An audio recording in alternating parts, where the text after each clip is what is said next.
அசல் சேவல் கிளம்புறார் நேரில் காலை வணக்கம். வா, எதை பற்றி பேச போகிறேன் அப்படின்னா,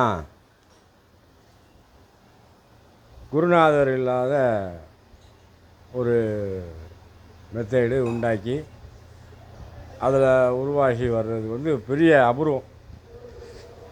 ஆமாம், குருநாதர் யார், நீ 100 சண்டை விட்ருக்கியா, எக்ரிமெண்ட் சண்டை விட்ருக்கியா, அப்படி இப்படிங்கிறதுக்கெலாம் பேச்சுக்கெலாம் இடம் கிடையாது.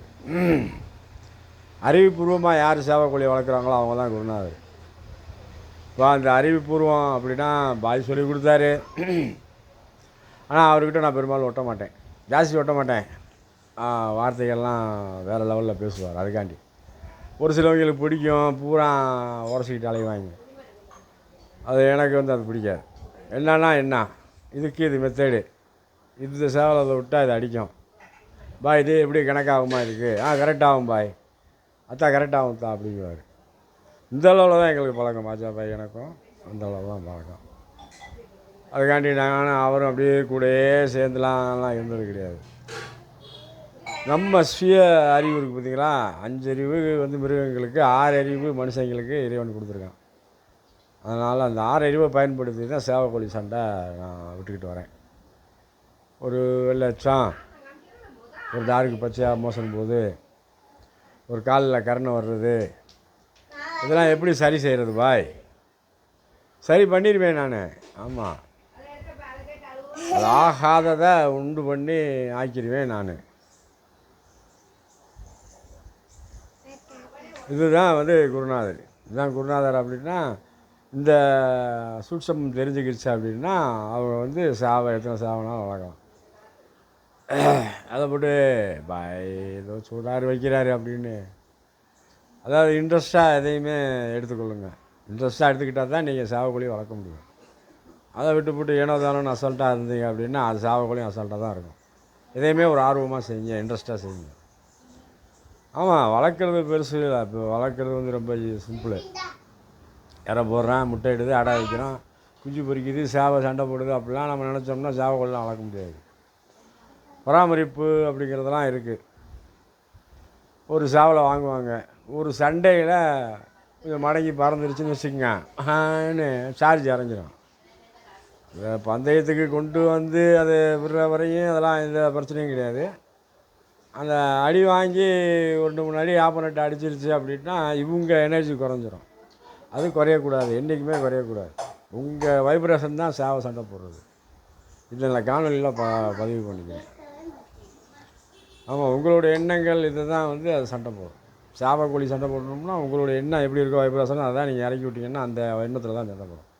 அதுக்காண்டி வெற்றியே அப்படின்னு நினைங்க. எப்படி ஆடுகள படத்தில் தானே சொல்லுவாப்புல, என் ஜாவை பந்தயம் அடிக்கும், அது மாதிரி 3 பந்தயம் அடிக்கிறாப்புல. இதுதான் கணக்கு, இதுதான் இலக்கு. ஹெல்த்து கரெக்டாக வச்சுக்கோங்க. ஹெல்த்தை அப்படியே சார்ஜ் இறங்க விட்றாங்க. அப்படி இறங்க விட்டிங்கன்னா அடுத்தடுத்து அடியாக தான் இருக்கும். நீங்கள் சார்ஜை ஏற்றிக்கிட்டே வாங்களேன். இப்போ அடிக்கும்டா, என் கால் காட்டும்டா, கால் காட்டிடும். ஆமாம், அது இறைவன் வரலால் நீங்கள் சொல்கிறது அங்கே நடக்கும். நல்லா நீங்கள் யோசனை பண்ணி பார்த்துக்கங்க. நான் சொல்கிறது பொய்யா இல்லை யதார்த்தமாக நானாக சொல்கிறாங்க. இதெல்லாம் நான் சாவா காலத்தில் இறக்கி விடும்போது அந்த மாதிரி எண்ணங்கள்லாம் ஆகும்போது அந்த மாதிரி நடந்திருக்கு. இப்போ நான் அதைத்தான் எடுத்து சொல்லிக்கிட்டு இருக்கேன். சாவை ஒரு 2-3 சாவெல்லாம் பெரிய 4 சாவெல்லாம் அடித்து பந்தயம் வாங்கியிருக்கேன் நான். காரணம் என்ன, அது பாய என்னடா அது அடிச்சிட்டான், சொன்ன மாதிரி பந்தயம் அடிச்சிட்டானே. காரணம் என்ன, மைண்டு. இந்த அறிவு கூர்ப்பாக ஷார்ப்பாக வச்சுக்கோங்க. உங்களுக்கு ஆட்டோமேட்டிக்காக அந்த சாவலில் இன்ட்ரெஸ்ட் கொடுக்கும். என்ன தானே விட்டிங்கன்னா என்ன தானே தான். ஆமாம், இப்போ ஒரு சாவை இருக்குது, அதை ரெடி பண்ணணும் அப்படின்னா அதுக்கு தகுந்த மாதிரி அதுக்கு பயிற்சி கொடுக்கணும். இதெல்லாம் இயற்கையாக வரணும். இயற்கையானா ரத்தத்தோடு வரணும். சாவலை எய்ம் பண்ணி அது சண்டை போட்டு நம்மளுக்கு பந்தயம் அடித்து கொடுக்கணும்னு நினைக்கக்கூடாது. சாவை லைன் ஏஜ் தான். தவப்பை 4 பந்தயம் 5 பந்தயம் அடித்தது தான், அது ஃபுல்லாக தான். அந்த கேரண்டி இருந்தால் போதும். சாவலை உற்பத்தி பண்ணுறது நம்ம தான் உற்பத்தி பண்ணணும், நம்ம தான் அதை ரெடி பண்ணணும், நம்ம தான் அதுக்கு வலு ஏற்றணும். 2 இழுப்பில் தொட்டியில் உழுது எஞ்சி ஓடணும். அந்த மாதிரி சாவலை கண்டிஷன் பெயிலில் வளர்க்கணும். அதுக்கு என்னென்ன இற கொடுக்கணும், அதெல்லாம் சிந்திங்க. இதெல்லாம் யோசிக்கத்தான் உங்களுக்கு வந்துக்கிட்டே இருக்கும். யோசிக்காமல் விட்டிங்கன்னா ஃப்ரெஷ்ஷாக மூளை அப்படியே இருக்கும். சிந்திச்சா தான் உங்களுக்கு செயல்பட முடியும். ஆமாம். நாளை கழிச்சு ரம்ஜான், அதாவது வர திங்கக்கிழமை ரம்ஜான். இன்றைக்கி லைலத்துல் கத்ர் 27ஆம் கிழமை திருக்குமறை இறங்கின நாள்.